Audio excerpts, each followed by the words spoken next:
Começa agora a Raiz da Solução Podcast. Fala, raizeiros! Estamos começando mais um episódio da Raiz da Solução Podcasts. Aqui, todas as semanas, trazemos conteúdo de valor e dicas práticas para o dia a dia do produtor rural. Meu nome é Matheus Barbaço. E meu nome é Leandro Barcelos, nós somos agrônomos e criadores da Raiz da Solução. E trazemos dicas, né, e conceitos para a gente poder colher mais todo ano mesmo com clima adverso. E hoje nós vamos falar de um assunto que é muito, muito importante para chegar nessa resiliência produtiva, que vai ser por que a gente tem que fazer um perfil de solo para a gente ter alta produtividade e também a resiliência, né, Matheus? Que, na verdade, tá tudo junto, né? O legal desse negócio é que quando você vai fazer, tu pensar em perfil de solo, eu quero colher mais, automaticamente você vai ser mais resiliente. O que é mais ser mais resiliente? Resiliente, você vai colher bem mesmo com o clima adverso e mesmo sem sacos. E daí que eu penso que, poxa, se nós estamos fazendo uma ação e a gente vai matar dois coelhos com uma paulada, por que não a gente não pensar em perfil, né? Que é hoje que a gente vai falar sobre o que é esse perfil, como é que a gente faz, o que são os conceitos aí que a gente tem que levar em consideração na hora de a gente pensar em perfil de solo, né, Matheus? Perfeito, Leandrão. Eu concordo 100% com você. Eu acho que até o primeiro ponto a gente busca mais a resiliência do que a alta produtividade, mas é uma consequência imediata ali. Se a gente tem perfil, tem resiliência e tem alta produtividade também. E aí eu queria, Leandro, que nós começasse um pouquinho da base, né, para colocar todo mundo no mesmo nível. Mas o que é um perfil de solo, né? Quando a gente fala perfil de solo, o que vem na sua mente? O que significa isso para você? Ah, beleza, Matheus. Excelente. Eu acho que isso é bem importante mesmo a gente entender. O que é perfil? Para mim, no meu entendimento, é a profundidade que a gente vai colocar de solo adequado para que raiz cresça. Né? Vamos pensar, o que é esse perfil? Então, é uma métrica, né? Uma quantidade X de centímetros ou de metros, que ali a gente vai dar condições físicas, químicas e biológicas para que essa raiz se desenvolva. Porque, na verdade, né, a raiz é a solução de tudo, né, Matheus? Então, se nós não dermos condições para que essa raiz se desenvolva e então seja boca, né? Eu falo boca para alimentar aquela planta, não adianta nada nós fazer outras coisas. Então, para mim, o perfil é essa profundidade de solo que a gente tem uma raiz que possa crescer uma raiz forte, saudável, que possa se alimentar. Então, nutrientes lá em perfil, não está compactado, ter essa parte de vida no solo que é muito importante, né, Matheus? Então, esse é o perfil. Agora, que tamanho que tem que ser esse perfil para cada cultura, né? Entende? Eu acho que hoje em dia, se nós pensar mesmo em alta produtividade, a resiliência, então dizer, mas a cana é legal de 60, né? A soja pode ser 40. Eu acredito que, não sei qual que é a tua opinião, Matheus, mas eu vejo que a gente tem que pensar em perfil de solo 1 metro, 1,5 metro, 2 metros aí para a gente ter realmente resiliência, né? Perfeito, Leandro. Eu concordo e eu vou bastante na linha do professor Derli também, né? De a gente tentar achar a profundidade do solo onde a umidade sempre vai estar constante, independente se tem chuva ou não. Que se a gente conseguir colocar a raiz lá, mesmo se vier 3 meses de seca, ainda a gente vai ter um pouquinho de água para a cultura conseguir absorver. E é claro que tem uns solos que não tem esse tamanho de perfil, sim, né? De 1 metro, 2 metros, tem pedra. Então, cada região, cada solo tem uma particularidade, né, Leandro? E, Leandro, quando a gente fala de perfil de solo, a gente fala principalmente de 3 esferas, né? Física, química e biológica. Porque eu acho que a maioria das pessoas, quando ouve falar de perfil de solo, só acha que é química. E não é só isso, né? Porque o pessoal leva em conta sempre assim que a química de solo é a parte que vai... A perfil de solo é química. Calcário, gesso, fósforo, potássio, né? E a gente considera aqui, né? Eu já falei várias vezes que para mim a química de solo, ela representa 20%, 25% da produtividade. Né? Então, tu pegar uma análise de solo somente e você falar, não, isso aqui pode produzir tanto, não é assim que funciona. Né? Então, a gente tem que correlacionar a parte a física do solo, que seria a compactação, o estado de compactação, pensando em filtração de água e resistência à raiz a penetrar nesse solo. A parte biológica, que é fundamental hoje, não adianta, a gente tem que... O que é a parte biológica, né, Matheus? É a matéria orgânica mesmo, a palhada, aquele solo mais estruturado em função da matéria orgânica. E o que é o restante? É capricho, é uma semente de vigor, é todo esse negócio. Então, para mim, com certeza, a química de solo é importante, porque a gente não pode ter alumínio, Matheus, né? Acho que a gente entrando um pouquinho nessa parte do perfil, que eu acredito que o pessoal tem que entender isso. Né? Se tiver alumínio, acaba tudo. Não tem o que nós pensar. Não tem o que fazer. Uma cultivar, às vezes, resiste um pouquinho mais, uma espécie um pouquinho menos e tal. Mas tendo alumínio tóxico, esquece. Por isso que calcário e gesso hoje é fundamental, né? Não tem saída, né, Matheus, na minha visão. Não sei se você concorda com isso, né? Mas a gente tem que buscar, então, a parte química, sim, talvez dá pra gente até classificar, assim, como se fosse um primeiro passo, né? Mas um primeiro passo de vários passos para a gente chegar na alta produtividade e resiliência. Perfeito, e dando força também para a física de solo, não adianta nós ter a química perfeita se a física está lá compactado com 5, 6 megapascal, que aí a raiz também não vai conseguir crescer. Mesmo tendo um solo fértil, não vai, né? E aí, para ter mesmo essa estabilidade e a eficiência da física e da química, aí entra a biologia, né? E o solo vivo ali, a gente ainda não tem nem a quantidade de noção do quanto isso impacta na nossa produtividade, na resiliência. Inclusive, ontem estava com o professor Andreotti na aula com os mentorados da R100, né? E, Leandro, fazer uma pergunta para você. Para chegar nos 100 sacos por hectare, obrigatoriamente eu preciso de perfil ou não? Dá para com 0 a 20 ali eu chegar nos 100 sacos por hectare? Eu acredito que não chega, não. Com 0 a 20 não tem chance, porque mesmo com veranico, né, Matheus? E se fosse isso, o pivô, a gente colhia 100 sacos todo dia. Todo dia. Né, vamos pensar, porque a água, o problema...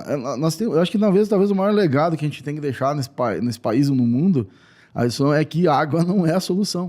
Na verdade, sol é a solução, né? Entende? Mas o perfil só de 0 a 20, como a gente vinha, ou tinha as crenças, né?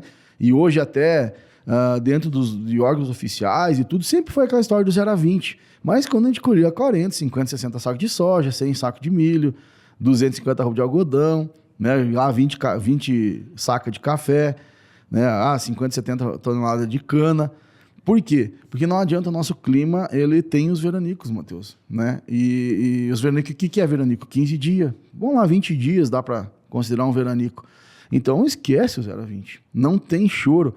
E acho que talvez o que o pessoal vai estar compreendendo até, eu acredito, a nível de Brasil, é que não tem chance, cara. Ou faz um perfil maior, e daí tu consegue com calcário, por exemplo, ajeitar esse alumínio até 0 a 40, depende a grade que você usa, e tem que gradear, né? Se chegou lá, tem um problema, não adianta querer resolver as coisas só com pano de cobertura, né? Assim, pode até funcionar, mas vai demorar tempo. E o gesso, Matheus, e daí não adianta, cara, também assim, tá R$200 ou R$500, uma tonelada, infelizmente, sinto muito, né? Porque até construir não tem muito o que fazer. Não tem como que fazer, Matheus.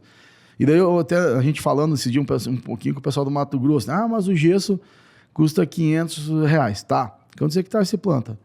10 mil hectares, 5 mil hectares. Beleza, tem outras coisas que o custo é menor. O que eu estava tentando explicar, por exemplo, pelo tamanho da área, muitas vezes eles compram, pelo poder de barganha, muito produto mais em conta, tá? Que, infelizmente, isso é assim, é natural. Se você tem 50 hectares, você compra por um preço. Se você tem 5 mil, você compra por outro. Não tem chance, né? Ou tu junta e faz grupos, né? Beleza, então você está comprando lá, você está economizando R$500. Eu fiz uma conta com o Caio. Você está economizando R$500 comparando um pequeno agricultor lá do Rio Grande do Sul.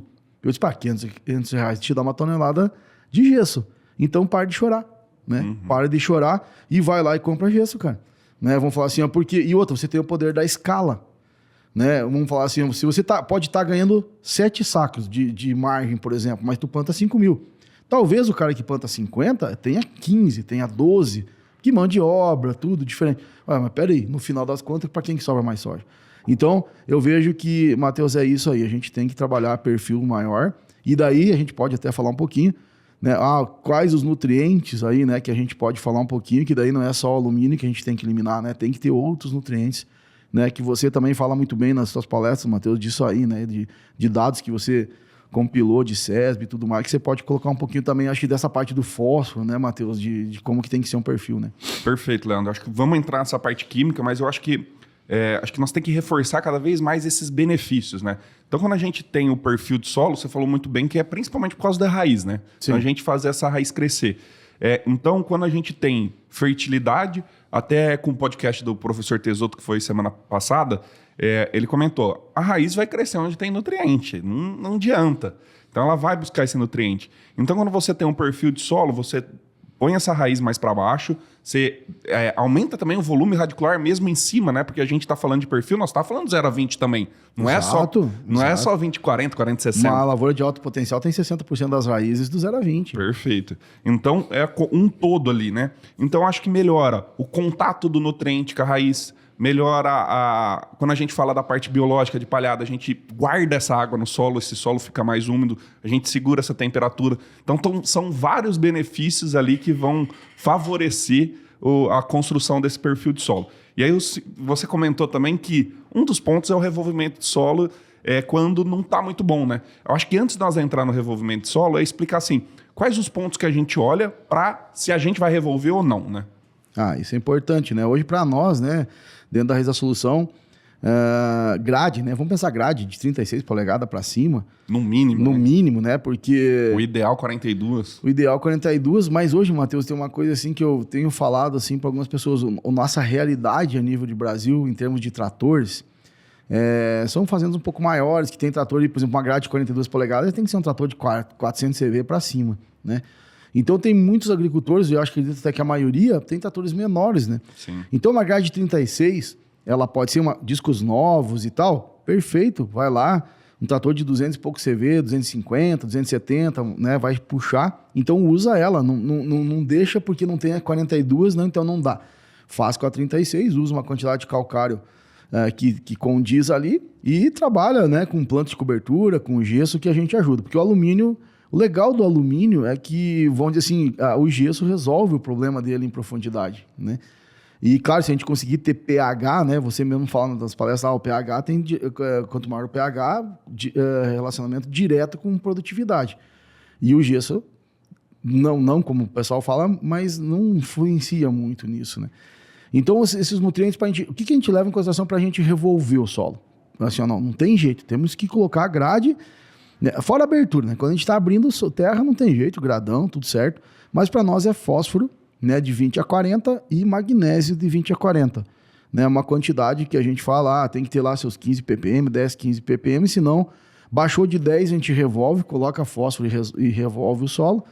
E magnésio geralmente varia um pouquinho de cada CTC, né? Mas vamos pensar assim para mim, quando...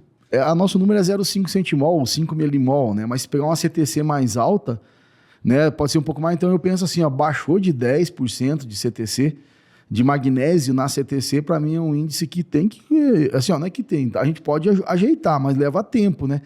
Vamos botar um gesso, vamos botar uma planta de cobertura, a gente resolve, né? Mas aí tem que ser a grade. E aqui, Matheus, eu queria fazer um comentário assim, que volta mesmo assim, o que é o problema de as pessoas, se precisar, né? Que é raro isso, né, Matheus? Pra gente, assim, no dia a dia, a gente resolver botar um gradão é muito raro, né? Mas se tiver que colocar, qual que é o problema, cara? Eu fiz até essa analogia com o professor Tesoto, né? Que quando a gente vai revolver o solo, que para mim, eu vou tentar fazer uma analogia como se fosse uma cirurgia de coração. Você não vai fazer uma cirurgia de coração à toa, né? Todo dia. Todo dia. Então você vai fazer as análises químicas, as físicas, você vai ver como o seu solo está, o histórico de produtividade. Você vai pegar 1 milhão de análises para você tomar aquela decisão. Então acho que assim, tem que ficar muito claro para todo mundo que o revolvimento do solo é a última opção. A gente sempre vai tentar fazer tudo antes. Agora, cara, você tá quase morrendo porque seu coração tá parando. Você não vai fazer a cirurgia de coração? Então vai lá e revolve o solo, né? Exatamente. E reforçar também, Leandro, que a gente é muito adepto ao plantio direto, né? Exato. Nós os maiores defensores do mundo. Agora, não adianta fazer plantio direto se o seu solo tá ruim. Tá ruim. Você vai colher 30, 40 sacos, você tá prejudicando o ambiente colhendo essa quantidade. Porque você tá gastando mais... para produzir menos, você está gastando, emitindo... Está sendo ineficiente, está produzindo uma comida mais cara. Então, assim, você está prejudicando tanto o ser humano quanto o ambiente. Então, pessoal, sim, palhada todo ano, e não é só... Porque tem muita gente que fala, eu não faço revolvimento de solo, mas aí não faz palha e não faz rotação de cultura. Aí não adianta nada. Então, são os 3 pilares do plantio direto, né? É o não revolvimento na palha. Na palha e com rotação de cultura. Então, todo mundo esquece da rotação de cultura também, né? Que nós faz bastante sucessão, mas rotação... É pouco. Mas beleza. E pensando nisso, Leandro, então, você comentou sobre o fósforo e o magnésio. Acho que são os 2 principais pontos que a gente olha para tomar essa decisão de revolvimento de solo. Mas falando de perfil, não é só isso, tem a parte física também. Então, se o meu fósforo e o meu magnésio tá legal, eu tenho outras alternativas, né? De não revolver aquele solo, mas melhorar a física, né? Tem. Hoje, até falando um pouquinho dos nutrientes que a gente precisa um pouquinho mais, né, Matheus? Legal. E por que esses dois nutrientes, né? Porque eles são mais difíceis, né, de a gente colocar em profundidade. O fósforo não é móvel. Eu arrumei umas brigas na internet esses dias, porque eu falei que não tem magnésio que desce. Hoje eu não conheço nenhuma solução que vai fazer o magnésio descer a 20 a 40. Aí falaram que tem um sulfato de magnésio. Então, acho que tá chegando algumas tecnologias, mas ainda... Não, o sulfato de magnésio, beleza, desce, mas custa R$5.000 a tonelada. Né? Então vai no gesso e no calcário. Eu não sei, Matheus, assim, acho que talvez aqui esse episódio é legal, porque assim, cara, nós temos calcário à vontade. Dolomítico, né? E tem, assim, vamos pensar na média do Brasil... Né, tem alguns casos que o calcário chega caro, tipo Roraima e tal, mas a maioria dos lugares do Brasil tem calcário perto, gente. Calcário é R$200, assim, estourado, o mais caro. Né? E calcário é igual gesso, Leandro. Você não tem o que fazer. O que vai substituir calcário? Não tem. E é o mais barato. Qual que é a fonte de magnésio? Caramba, qual é que é a fonte de magnésio para aumentar magnésio no solo? Calcário. Né? E entende? Claro que eu sei que vai demorar um pouquinho mais, mas assim, é o mais barato. É simples, é só colocar. Só que tem que ser uma dose mais alta, né, nesse sentido. Assim, aquela história de, vamos resolver rápido, né? Aquela coisa, então beleza, um óxido, um hidróxido, até uns carbonatos, vamos pensar assim, bem moído e tal, até ajuda, beleza? Mas são paliativos. O que eu fico pensando, às vezes as pessoas assim, Leandro, mas eu vou usar isso, vou usar esse cara, usa, mas só pra amenizar aquele problema momentâneo, vai no calcário, cara. O calcário é um negócio, e daí, beleza, planta de cobertura, um solo que daí infiltre, né? Matheus, daí seguindo no teu contexto, a parte física é importante, porque talvez o pessoal não lembre que quando fala em compactação, todo mundo pensa em resistência de raiz, né? Que a raiz não vai crescer porque vai ter impedimento, mas eu não sei, na minha visão, o melhor da descompactação de um solo é a infiltração de água. O oxigênio. O oxigênio. Primeiro que infiltra a água, e se a água infiltra, ela leva nutrientes. Né, vamos pensar que seja um sulfato de magnésio, até um próprio fósforo mesmo, né? Eu sei que ele movimenta pouco, só que a gente cria certos conceitos assim na cabeça da gente. Fósforo é imóvel. O calcário não se movimenta. Depende. Ele é mais lento. Mas se tu tiver um solo com uma boa infiltração, que cresça a raiz, que você faça a sucessão, você leva fósforo onde é que você quiser. Né? O calcário mesmo, né? A gente fala, se o solo está com porosidade, né, o carbonato ali, se ele não reagiu, ele vai... É uma solubilidade baixa, eu sei, mas mesmo em suspensão ele desce também. Então, e o principal, daí não escorre, né? Porque hoje, esse para mim o maior detalhe assim, que a gente tem que ter infiltração, cara. 100 milímetros por hora. Né? A gente sabe, cara, é difícil, tudo bem, se nós fizer direitinho, quer dizer o quê? Uma chuva de 100 milímetros em uma hora não escorrer nada. Porque as pessoas, lixivia, Matheus, aquelas coisas, não é, cara, a gente perde muita coisa por escorrimento. E aí, se tiver inclinação, então, né? E até lembrando agora da inclinação, que o pessoal fala muito, mas a minha terra é inclinada, não posso gradear. Né? E daí até eu ia fazer analogia. Beleza? Quando a gente vai fazer cirurgia do coração, faz só no coração, não faz no rim, no pulmão, né? Então faz em pedaço. Né? Pega uma área lá, divide ela em 3, 4, esse ano faz um pedacinho, planta de cobertura. E o resto deixa assim, porque daí se der um chuvão, né, não vai levar a tua terra inteira, né, embora.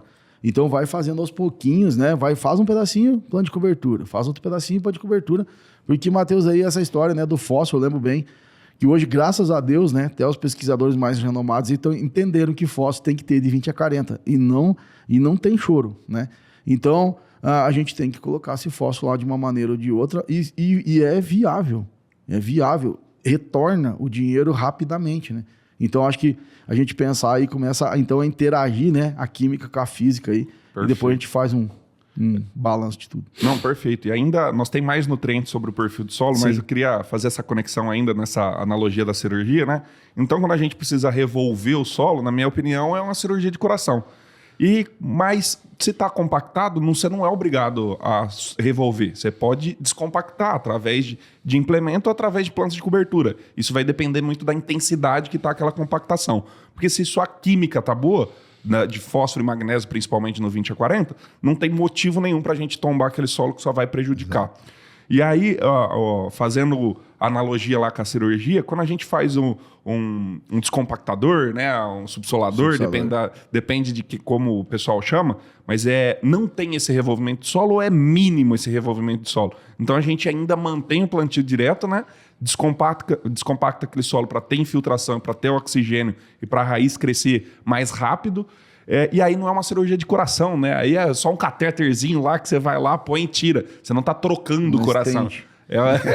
É uma coisa assim que é mais comum de se fazer, é mais simples e dói menos no solo, vamos falar assim, né? Exato, Matheus. E eu vejo assim, ó. E eu não entendo muito também assim o que algumas pessoas pregam, né? Vamos lá. Porque uma coisa assim, na teoria, Matheus, tudo é fácil. Nós vamos plantar azure todo ano em 100% da área e vai dar tudo certinho, né? Beleza. Impossível. Tudo funciona. Eu vou plantar soja, milho com braquiária, com piatã, com não sei mais o que, beleza. Cara, não é assim que acontece. É a mesma história lá do penetrômetro. O anel volumétrico é o correto, mas quem é que consegue fazer anel volumétrico em toda a tua área, todo ano, né, numa área de 10 mil hectares? Tem que ser o penetrômetro. Se você fizer direitinho, fazer os parâmetros, dá certo. Então, o que eu quero dizer com isso? Ó? A descompactação de solo hoje, mecanicamente, cara, não tem. Claro que eu gostaria, Matheus, que todo mundo fizesse plano de cobertura. Né, uma piatã, uma marandu, uma azure, um tamane, fizesse a rotação.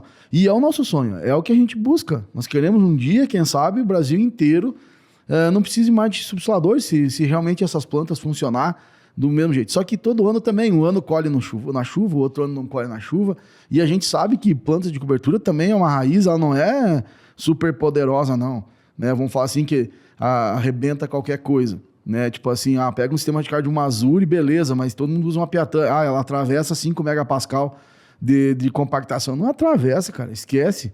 Né? Vamos pensar. Então, eu acho que hoje em dia o agricultor, né, como a gente fala, né, um subsolador e um rolofaca dentro da fazenda, quem quiser colher bem e quiser ter resiliência, cara, vai ter que ter. E por quê, né? Porque daí começa a haver essa interação da física com a química. Porque sim, gente, ó, um solo compactado quer dizer o quê, né, Matheus? Menos oxigênio. E o poder redutor de um solo, de oxirredução, ele influencia na química. Cara, isso é química. Aí não tem, é que nem 1 mais 1 na matemática é 2. Na química, tem oxigênio é uma coisa, não tem oxigênio é outra coisa. E se perde muito, muito dinheiro, né, nessa história. E também, falando com o pessoal de tem safrinha, Matheus, mas eu uso 300 kg de ureia. Como é que você usou? Quanto é que você perdeu?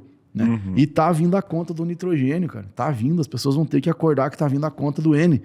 Então, aquela história, ureia branca, pra mim, ureia branca tinha que ser abolida, Matheus, né? Vamos falar assim, né, da agricultura. Por quê? Não que ela não funcione. Porque a gente, na média, de novo, né? Na média, a gente aplica mal. Aplica mal, e se for fazer bem, né, você tem que acertar o time, tem que ter operacional, tem a possibilidade de enterrar, mas olha o operacional que dá também, então tem as suas dificuldades. Então o NBPT, pelo menos ali, né?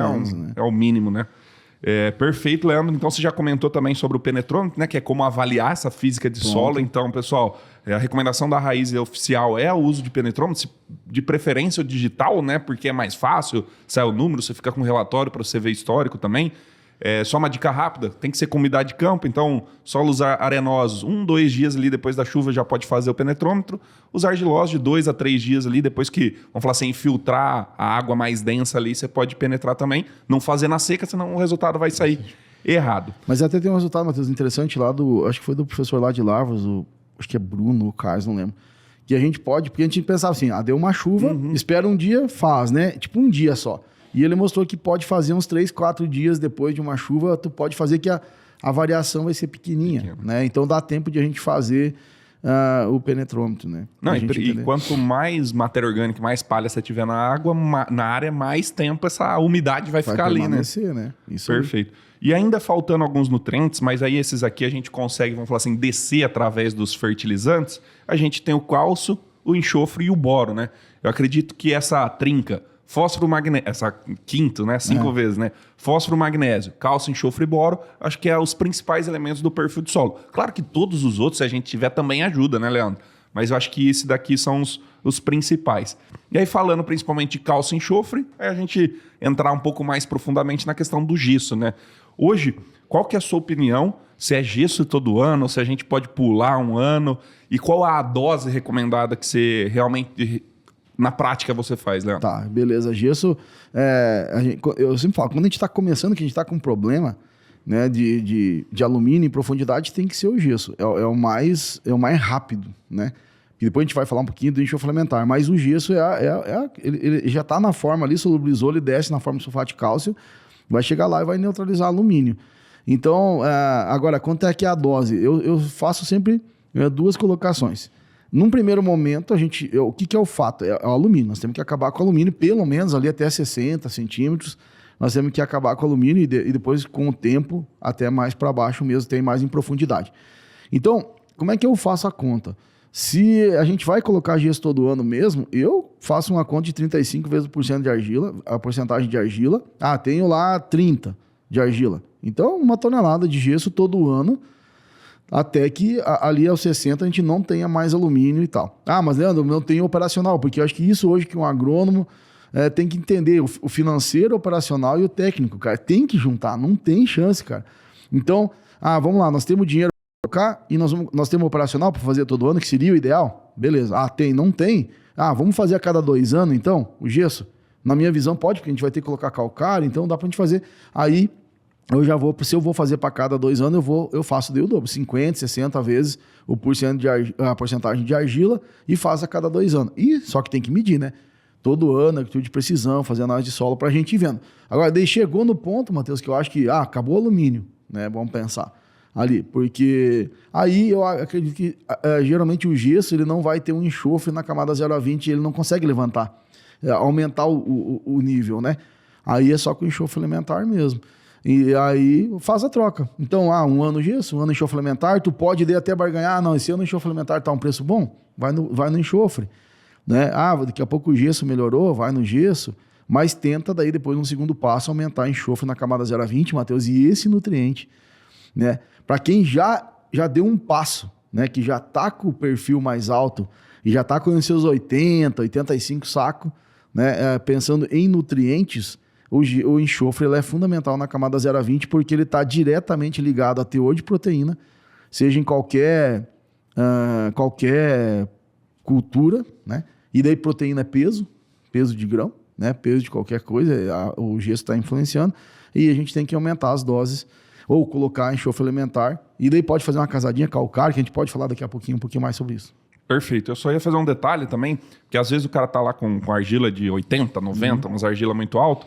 Eu não gosto muito de ultrapassar 2 toneladas numa pancada só, 2,5 no máximo ali, mas olhando mais para o magnésio também, porque tem aquele trabalho do algodão, né, que fizeram doses muito altas de gesso, e aí nos 2 primeiros anos produziu um pouquinho menos, depois produziu bastante. Então reduzir um pouco e fazer isso mais parcelado, eu acho que é mais eficiente, tanto no operacional e no financeiro, quanto no agronômico também. E por isso que tem que casar o calcário com o gesso, Matheus, sempre, porque geralmente quando a gente colocar gesso, o magnésio vai descer um pouquinho. E daí, até a gente escuta às vezes, né? Mas vou botar gesso, eu vou perder meu magnésio, né? Diminuiu o magnésio 0 a 20. Gente, graças a Deus que diminuiu o magnésio 0 a 20, porque justamente está levando em profundidade o magnésio. Então só coloca, né? Você tem, por isso que casadinha, o certo é calcário e gesso todo ano. Eles funcionam melhor juntos, né? Do que fazer um ano um e um ano outro. Mas essa é a ideia do negócio. Então, cara, nós justamente queremos que desça nutrientes, porque é aquilo que a gente fala, Matheus, pegar a raiz lá, 1 metro, pegando água, beleza. Mas no veranico, 20 dias. Só pegar água, joia, a gente sobrevive. Mas e se tiver um pouquinho de nutriente? Então, o que acontece? Sobrevive e ainda cresce. Entende? Aí que a gente fala que vai colher sem saco mesmo com o veranico. É por causa disso aí. E a gente já viu isso muito no campo, né? Com 20 e poucos dias de seca e a planta ainda se desenvolvendo, e a gente, não vamos usar estruturador porque não precisa, porque tá seco, né? E isso já aconteceu lá em 2020, né? Com a gente lá na fazenda, né, Matheus? 28 dias sem chover e nós pensamos, mas será que bota regulador de crescimento, não bota regulador, né? E a gente, graças a Deus, hoje a Raiz da Solução já vão pensar no seu 3º, 4º ano. As pessoas que começaram lá atrás, né? Porque não é da noite pro dia que isso acontece, que acho que é outro detalhe, Matheus, nós temos que falar, gente, não é assim, colocou calcário, colocou gesso, passe de mágica, né? Amanhã tá tudo resolvido. Não é, cara, é lento. Beleza, o calcário reage com um PRNT de 90, vai reagir 90% em 3 meses. Sim, mas é 3 meses, é o ciclo inteiro da soja. Né? Vamos pensar. E com umidade na capacidade de campo. E com umidade na capacidade de campo. Então não é assim no ano. Né? Então tem que ter, a pessoa também tem que ter resiliência. Quando ela for para mudar, ela vai ter que entender que ela vai ficar 2 anos, né? Assim, naquela... tá melhorando, sim, vai melhorar, mas o boom mesmo vai começar no 3º, 4º ano. Perfeito. E aí o nutriente boro, né, que eu acho que é um dos mais fáceis para a gente descer, né? Até, na verdade, ele sim é muito lixiviado no final das contas. Então, a gente tem que usar doses, construir esse perfil de boro também e depois tentar manter ele todo ano, né? Porque não tem como a gente segurar ele no 0 a 20 por muito tempo, né, Leandro? Não tem, cara. E boro não tem carga, né? Vamos pensar. A não ser que tu eleve pH lá para cima de 6,5, ele pega uma carguinha, mas daí acaba ficando no meio do hidróxido de alumínio. E daí para levar boro no teu sistema, tem que aumentar a matéria orgânica junto. Perfeito. Que não vai levar boro, gente. O que boro, assim, a gente colocou, depende da fonte, né? Uma lexita, que a gente... tem várias fontes aí, que é uma confusão, na verdade, né? E, infelizmente, no nosso país, a lei deixa muita gente fazer muita porcaria por aí, né? Mas é por isso que eu falo, Matheus, quem está dentro da Raiz da Solução está informado, né? Vamos falar assim, nós ensinamos o que é uma fonte, qual que é a fonte, como é que identifica uma fonte boa no campo ou lá na lavoura quando o cara vai te vender. Mas boro não tem chance, cara. É todo ano e cada dia precisa mais. E milho, Matheus, milho é uma cultura que precisa muito boro, cara. Não precisa boro tanto para a quantidade de gramas por tonelada. Uhum. Mas o milho é ruim de absorver boro. Perfeito. Né? E ele cresce muito rápido. Então, é esse tipo de pensamento que as pessoas hoje elas têm que abrir a mente. Né? Uhum. Porque às vezes fala assim, é pouco, mas como é? Tá absorvendo ou não tá absorvendo? Eu nunca vi uma lavoura de milho sem deficiência. Eu nunca vi até hoje. Pura verdade, né? Já tínhamos lavouras, por exemplo, assim, esse ano mesmo, a gente teve no pivô, né? Tivemos lavouras assim de 190, teve até onde a gente aumentou a população um pouquinho lá, chegou até 206 e tinha deficiente boro. Uhum. Né? A gente colocou e tal, mas ainda tinha. Então imagina se a gente fizesse corretamente mesmo. Né? Então acho que... e daí nós temos que experimentar, né? E o boro, as duas fontes, né, Leandro? Uma mais gradual, igual o Lexita, que a gente recomenda, e também o octaborato, o ácido bórico ali, pré-plantio, tetaborato. E a gente gosta de falar bastante também durante todo o ciclo da lavoura. Então a gente já compra o octaborato ali para 100, 150 gramas. Em todas as aplicações a gente entrar um pouquinho via folha também. Vieram me perguntar se resolve o problema via folha. Não resolve. Acho que melhora 5%. Os outros 95% tem que estar no solo. Vamos ser bem otimistas, uns 20%, Matheus, talvez, né? Mas eu concordo contigo, cara. Porque o boro, se tu fizer ainda toda a entrada, né? Não, e se você entrasse a cada 7 dias, mas nem isso entra, né? Porque a planta imagina um milho, cara, que ali dos 20 dias aos 60, ele cresce 1,5 metro. Entende? Então nós teríamos que entrar realmente rapidamente, cada 3, 4 dias. E isso já é provado pelo professor Kakmak, né? Boro é via solo. Né? Então, uma outra coisa, mas quando tá no veranico ou tá passando por veranico, eu acho que tem que intensificar as aplicações de boro, Matheus. Porque se tá seco, não absorve nada, ou absorve pouco pela raiz. Né? E daí uma outra coisa também, misturando aqui tudo. Esse dia eu falei, mas boro lixivia. Eu disse, cara, que bom que boro lixivia. Porque se nós tivermos uma raiz com 1,5 metro, seja de qualquer cultura, e vai ter boro lá, ela vai estar pegando água e boro durante o ciclo dela. E daí, se tu tiver enxofre também lá embaixo, vai ter glutationa, vai ter boro. E a glutationa é uma molécula que é antioxidante. Então, é interessante, nós temos que mudar, Matheus, eu acho essa palavra, a gente falar de percolar, né? Porque lixiviar, o pessoal acha que é ruim. Não é ruim lixiviar as coisas. Só tu tem que ter sistema radicular chegando lá embaixo, né? E daí, de novo, voltamos pro gesso, cara. O gesso principalmente nessa parte de profundidade, não ter alumínio. Porque a raiz, sim, Matheus, pode mudar de espécie para espécie, de cultivar para cultivar um pouquinho, mas tem alumínio, acabou a festa. Não, e também a raiz não cresce onde não tem cálcio e boro também. É os dois, né? Cálcio, principalmente, né? É cálcio e boro, porque imagina, raiz profunda, sadia, né? Com elasticidade, que não trinca, aí não entra fitófita, não entra fusarium, né? Tudo isso aí. O professor Tesoto fez uma analogia bem legal. Ele comparou a parede celular, né, a estrutura da célula, com a membrana celular também, com uma cama elástica. Então, o aro por fora da cama elástica é o cálcio. Certo. É o cálcio. E as molas? As molas é o boro. Exatamente. Matheus, assim, não sei, né? Tomara que Deus permita que esse podcast chegue para muita gente, mas, gente, é isso. Aceita que dói menos, né? Precisa de boro. E daí para com aquela história, mas é caro, é barato. Não importa, se você fizer... Agora, o problema da agricultura é que, ou da lavoura em si, do agrônomo, do agricultor, é que tem que juntar tudo. São 50 fatores, cara, e você tem que juntar todos eles. É difícil, mas não tem choro. Você tem que entender de tudo. Ou pelo menos o agrônomo hoje que vai prestar uma consultoria para o agricultor, então o agricultor cuida do capricho, né? Cuida lá de plantar bem, de fazer tudo, comprar uma semente de gorila, e o agrônomo faz essa inter-relação de nutrientes, que é o maior desafio. É o maior desafio hoje é você entender que um nutriente influencia o outro, né? Se você exagerar no boro, aquela história, Matheus, por que a fito de boro é a necrose na beirada da folha, que é a mesma coisa que deficiência de potássio?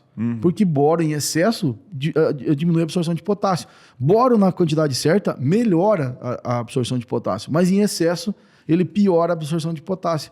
Beleza, aí o sintoma é aquele. Então nós temos que entender isso, né? Tipo assim, precisa saber tudo, assim, de cara não, mas nós temos que começar a entender essas coisas. Observar, testar, colocar no campo, né? Tentar repetir resultados, e daí a lavoura hoje...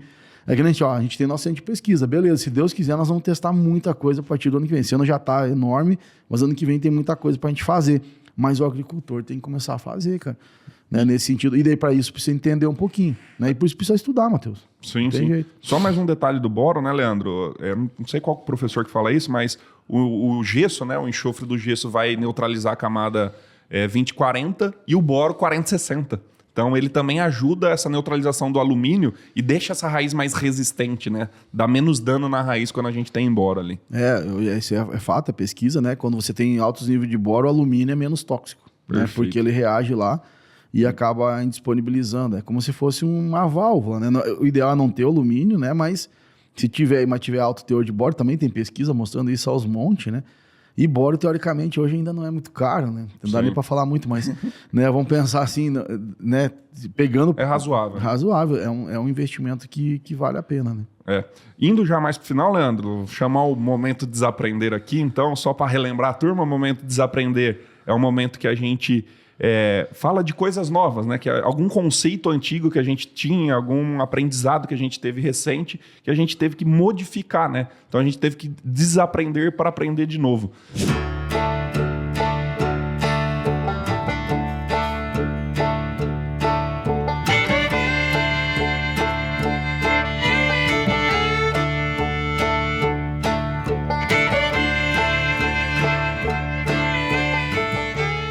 Tem alguma coisa que você lembra mais recente aí dessas últimas semanas, Leandro? Rapaz, tem tanta coisa que a gente desaprendeu esse ano, né? Vamos pensar mais dessa vez agora mais na parte de solo mesmo. E eu acho que até repetir um pouquinho o que essa parte de desaprender, eu já falei isso em outros podcasts, mas eu acho que pertinente ao assunto aqui, Matheus, e falando de perfil, né? Eu vejo o seguinte, cara, além do calcário, do gesso, que não tem choro, custe, tá? A gente não tem chance. Mas que nem eu falei lá no início, né, que a gente às vezes tem que fazer alguma coisa que seja paliativa, né, mas que te retorna. Então, hoje pensando no perfil, que magnésio é um nutriente muito importante no perfil e ele é um pouco mais lento para chegar lá, eu acho que hoje o uso de óxidos, Matheus, assim, para mim foi um desaprender para mim. Eu já falei isso, né, mas eu acho que cabe repetir aqui. Não que a gente vai utilizar óxidos e hidróxidos todo ano pro resto da vida, não. Mas para mim foi interessante, e agora a gente acabou de fazer também uns testes ali com doses e vários óxidos, hidróxidos, carbonatos, mas a gente melhorar ainda mais essa parte de magnésio, de fontes, né, via solo, né, que ajudem, que eu era meio descrente com isso, né, então eu realmente desaprendi isso, mas de novo, vou deixar bem detalhe, a gente vai fazer isso 1 ano, 2 anos, enquanto as doses altas de calcário que a gente está colocando, elas reajam. Depois você sai fora do óxido, porque ele é muito caro, né, vamos pensar assim por hectare.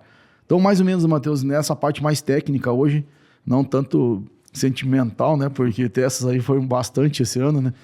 Dá para deixar para uns podcasts mais perto do Natal e a gente coloca aí. Show. Não sei para ti, Matheus, qual que foi o que Leandro, você acha aí? Lá nas nossas mentorias, né? Então, uma das coisas que geralmente a gente é imediatista, né? A gente sempre pensa no retorno imediato, né? Então, começar a pensar um pouco nesse retorno sobre o investimento, né? O famoso ROI, né? no longo prazo, né? Porque o perfil de solo, se você for analisar só o primeiro ano, talvez ele até, se você for revolver, colocar fósforo, ele te dê um prejuízo. O tanto que você investiu, o tanto que vai voltar no primeiro ano. Não vai voltar. Mas analisa aquilo nos próximos 10 anos. Aí você vai ver o grande benefício que vai ter. Então, eu tive que desaprender a parar de olhar o retorno que eu vou ter sobre realmente de investimento, de curso, de conhecimento ou de um equipamento que eu vou comprar. Parar de olhar nos 6 meses, 1 ano e começar a olhar para 3, 4, 5 anos para frente. E aí você começa a ter uma longevidade, um retorno realmente melhor da onde você tem que colocar suas energias, né? Matheus, é legal. De repente vamos parar de ter pensamento de produtor de soja, que é 4 meses. Vamos pensar em produtor de eucalipto. Né? Vamos ter pensamento, daqui 5 anos, que eu vou, sei lá, ter umas árvores hoje também que é 10 anos. E aquela história que a gente falou, né? Traz lá no outros podcasts também que as pessoas que têm sucesso são pessoas que têm visão a longo prazo. Perfeito. Né? Isso é importante. Né? Perfeito. E a agricultura é a longo prazo. Se a gente fosse analisar a lucratividade da agricultura todo ano, ia ser horrível, né? Porque um ano é ótimo, o outro é péssimo, ninguém ia fazer. Mas se você pegar a média de 5 ou a cada 10 anos, a agricultura é uma das coisas mais estáveis que tem no longo prazo. Mas no curto prazo não... Tem um risco alto. Eu acho que isso pode ser um tema de um podcast só pra falar só disso, Matheus. Porque às vezes a pessoa quer só aquilo rapidamente, né? Daquela cultura e não pensa nisso, né? Na reflexão que vai ter de outra... É aquela história, não plantar 100% de milho safrinha, né? Então você começar a fazer um rodízio, né? Então assim, aquela velha história, então um gergelim pode entrar, né? Desde que você faça uma parte da tua área lá com braquiário, uma parte milho safrinha. Porque se tu fizer a conta... Em 10 anos, a tua fazenda é mais produtiva do que aquele que... Aquela história, planta feijão esse ano porque tá bom o preço, ano que vem planta de novo, e já perdeu o que ele ganhou no outro ano, e acaba que em 10 anos virou meio que 0-0, né? Então, acho que é por aí, né? Que é que a gente fala bastante do SPP, né? Que é o Sistema Potencializador de Produtividade, que é uma cultura melhorar a outra e não piorar, né? Exato. Porque aí você tá num ciclo muito ruim, né? E eu acho que hoje, Matheus, também a gente fala, hoje o milho safrinha, o milho segunda safra, ele é um piorador do jeito que está sendo feito, na média, né? Eu sei que tem gente que faz muito bem, mas na média, hoje ele tem piorado o sistema porque está tirando nitrogênio, né? Então, acho que... E ele pode ser justamente o contrário, né? Com certeza. Ele pode ser um melhorador do sistema de produtividade. E só para finalizar esse negócio do ROI, né? Eu acho que não existe nada melhor que um ROI mais alto do que o conhecimento. Então, o investimento de tempo e de dinheiro é tão baixo se você for comparar o que ele te dá de retorno nos próximos 10, 20 anos, que é ínfimo o investimento que você tem que fazer perante o que vai voltar no longo prazo. E aí, até para já dar um spoiler, né, pro pessoal, né, em maio a gente vai ter a 7ª turma da Raiz da Solução, mas não vai ser uma turma normal. Não. Vai ser a nova Raiz da Solução. Então, já se preparem aí, quem quiser mais conhecimento, que vai vir coisa bastante atualizada e novo pro curso aí da Raiz da Solução. Exatamente, porque 3 anos depois, né, Matheus, a gente aprendeu muito. Saímos só daquela realidade da fazenda que a gente era gerente, da tua realidade que você era lá um RTV, o João. Hoje a gente aprendeu muita coisa, porque no nível de Brasil, então nós vamos ter muita coisa nova, atualização, né, de parâmetros, né, que a gente tinha lá atrás, de quantidade, e lá em maio com certeza a gente vai vir tudo novo, né, com informação muito mais atualizada. Né? E vai ser revolucionário, a gente vai mudar 100% do que... Não que o conhecimento, as bases vão ser as mesmas, mas a facilidade de aprendizado, a objetividade, vai ter várias coisas diferentes e novas ali para quem estiver junto. E a turma toda também, né, Matheus? A Raiz da Solução aumentou bastante. Bastante. Em termos de professores, em termos de especialistas, e a gente vai estar com tudo lá dentro, né? Show. Leandrão, então indo para o final, se tiver alguma frase final, uma mensagem? Beleza. Acho que, assim, para a gente, assim, estamos, na verdade, finalizando um ano, mas... meio que começando uma safra, né? Então, o que eu realmente gostaria de que todo mundo entendesse, prestasse atenção e mudasse, né? Tivesse um mindset diferente, de realmente estudar, Matheus, estudar.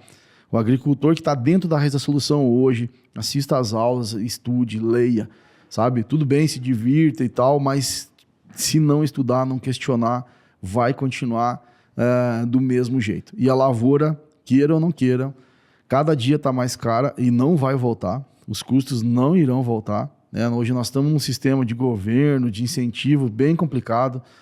Esperamos que mudem, mas eu sempre falo, a gente não podemos esperar de uma pessoa ou de um governo que mude a nossa vida, não vai ser isso. Quem vai mudar a nossa vida somos nós, mesmo com mais dificuldade um tempo, com menos outro tempo, Mas o conhecimento, como tu falou, Matheus, e não é porque a gente vende curso, que a gente vende, não tem nada a ver isso aí.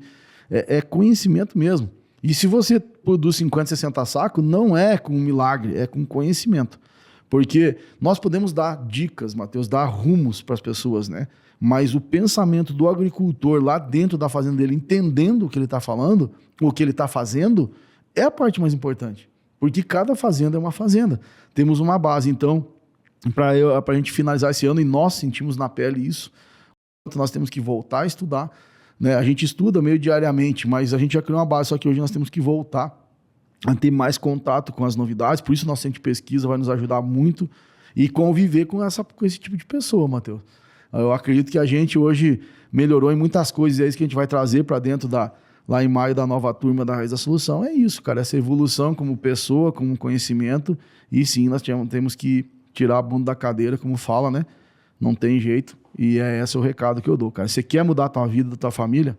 Estude. Se não estudar, vai continuar sendo a mesma coisa. E não importa se tem o ensino médio, ensino fundamental, se é doutorado, não importa nada disso, cara. Estude naquele assunto que você quer evoluir, Matheus. Show de bola. Pessoal, então sigam a gente nas redes sociais, Leandro_Solo Fértil, Matheus Barbaço, João Vitor Agro e a Raiz da Solução. Curte esse episódio aqui, compartilha nos grupos de amigo, de produtor, manda pro vizinho, comenta aqui embaixo o que vocês mais gostaram desse podcast, né? Qual foi a informação mais importante para vocês aqui.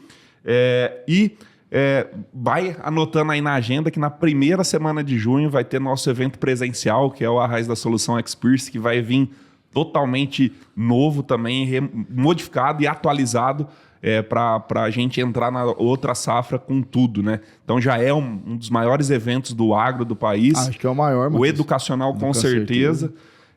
E com certeza a gente vai aumentar ainda mais, e lá é a maior oportunidade de aprendizado, de networking, são várias coisas. Então, em janeiro ali a gente vai... Em junho, estamos em Brasília. Isso. Então, em janeiro ali a gente vai começar a divulgação dos ingressos, e aí a gente vai avisar todo mundo certinho também. Então, obrigado a todos que ficaram até o final. Obrigado, Leandro. Então, agora nós temos que pegar todo esse conhecimento aqui e realmente aplicar na prática, né? Então, bora pra lida! Bora, a Raiz da Solução Podcast.